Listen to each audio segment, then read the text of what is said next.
o raio da morte. Depois da rápida visão que tivera dos marcianos ao emergirem do cilindro no qual tinham chegado à Terra, vindos do seu planeta, os meus movimentos estavam paralisados por uma espécie de fascinação. Ainda me encontrava enterrado na urze, até a altura do joelho, fitando o monte que os ocultava. Travava-se em mim uma batalha entre o medo e a curiosidade. Não me atrevi a aproximar-me novamente do fosso, mas sentia um desejo ardente de observar o que se passava no seu interior. No entanto, comecei a andar, descrevendo uma larga curva, à procura de um local vantajoso. Fitava continuamente os montes de areia que ocultavam os recém-chegados à terra.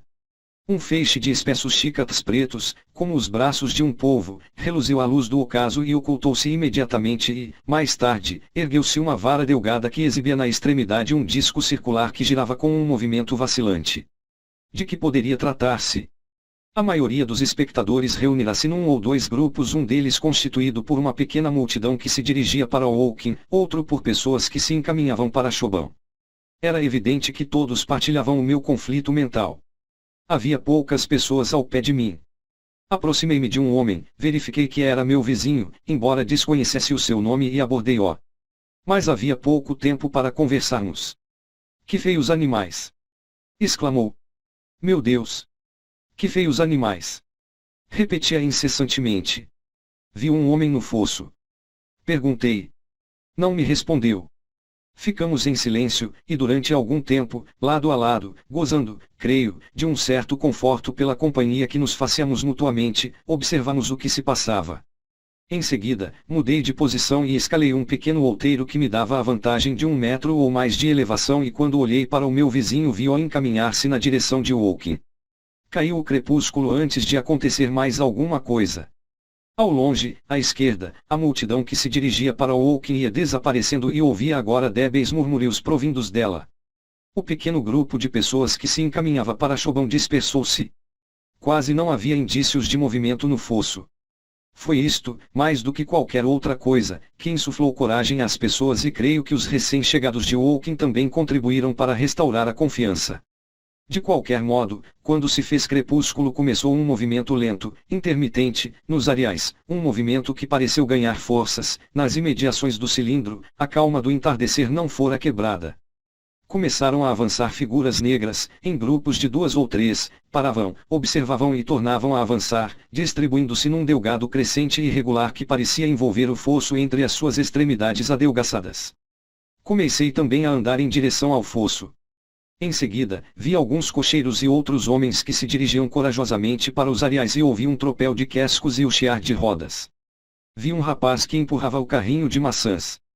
E então, a uns 30 metros de distância do fosso, avançando de Orcela, avistei um pequeno grupo indistinto de homens, à frente dos quais se via uma bandeira branca. Era uma espécie de comitiva de terráqueos. Houvera uma consulta apressada e, dado que se tornava evidente que os marcianos eram, a despeito da forma repugnante, criaturas inteligentes, fora resolvido que devíamos mostrar-lhes que também somos inteligentes, aproximando-nos deles com sinais. Tremulando, a bandeira inclinava-se primeiro para a direita, depois para a esquerda. A distância era demasiado grande para que se pudesse reconhecer alguém, porém, mais tarde, soube que Olgalvi, Stent e Henderson acompanhavam os outros nesta tentativa de comunicação. O pequeno grupo, ao avançar, arrastara para dentro, por assim dizer, a circunferência do círculo de pessoas, agora quase completo, e era seguido a distância discreta por um grupo de indistintas figuras negras.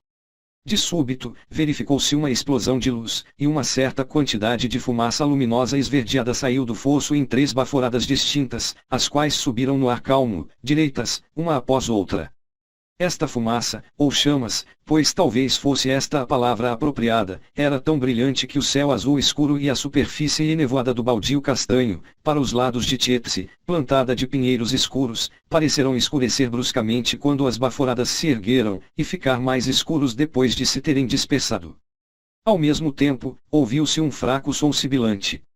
Nas imediações do fosso via-se ainda o pequeno grupo de pessoas em forma de cunha com a bandeira branca à frente, imobilizadas por este fenômeno, um pequeno grupo de pequenas formas negras sobre o solo escuro.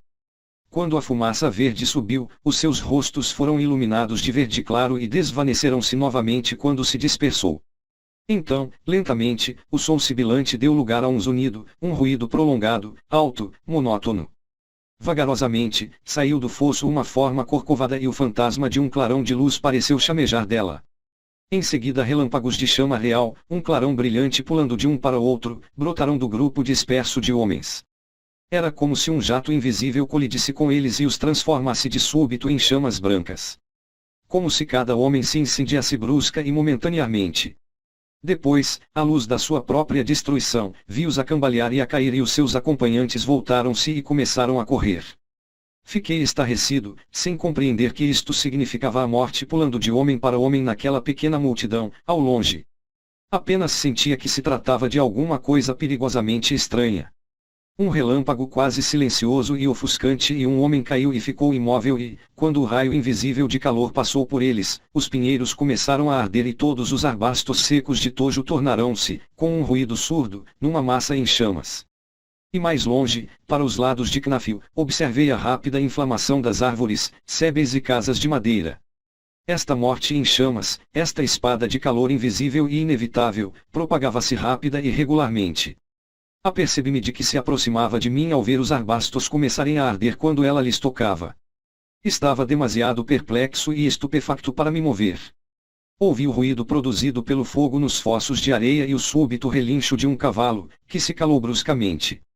Em seguida, parecia que um dedo invisível, embora intensamente aquecido, fora apontado para o urzal entre mim e os marcianos, o chão escuro fumegou e estalou ao longo de uma linha curva defronte dos areais.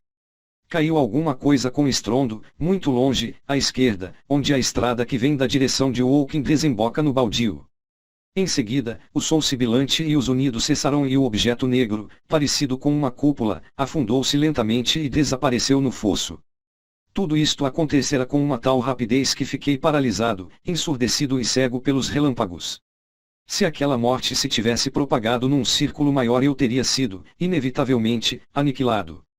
Mas passou e poupou-me, deixando a noite, subitamente, escura e estranha.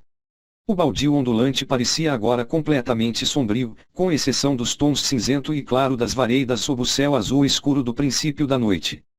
Estava mergulhado na escuridão e os homens tinham sido bruscamente varridos. Viam-se estrelas e, a oeste, o céu era ainda de um azul claro, brilhante e quase esverdeado. As copas dos pinheiros e os telhados de Orceio desenhavam-se, a oeste, pontiagudos e escuros, no cair da tarde.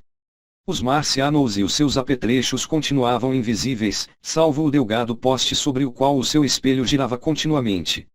Restos de arbastos e árvores isoladas fumegavam aqui e ali e ardiam ainda, e as casas perto da estação de Woking projetavam espirais de chamas na quietude do ar noturno.